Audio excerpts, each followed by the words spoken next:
அணிலாடும் ஒன்றில் நான் முத்துக்குமார் அவர்கள் உறவுகளை பற்றி எழுதியிருக்க ஒரு புக்கு. அதில் ஒரு பகுதியில் தம்பி அப்படிங்கிற தலைப்பில் எழுதியிருப்பார்.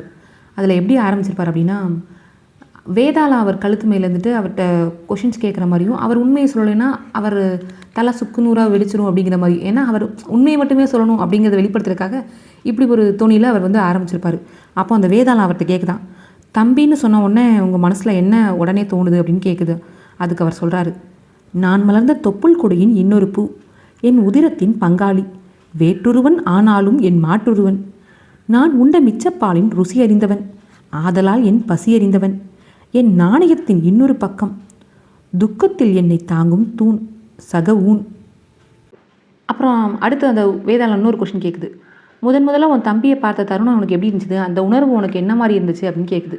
உடனே அதுக்கு இவர் சொல்கிறார், உண்மையான பதிலாக சொல்கிறாரு, அவனை கருவுற்ற நாளிலிருந்து அம்மா கொஞ்சம் கொஞ்சமாக எனக்கு அந்நியமாகி போனாள். முன்பு போல் அம்மாவின் மடியில் சாய்ந்து கதை கேட்கும் தருணங்கள் குறைந்து கொண்டே வந்தன.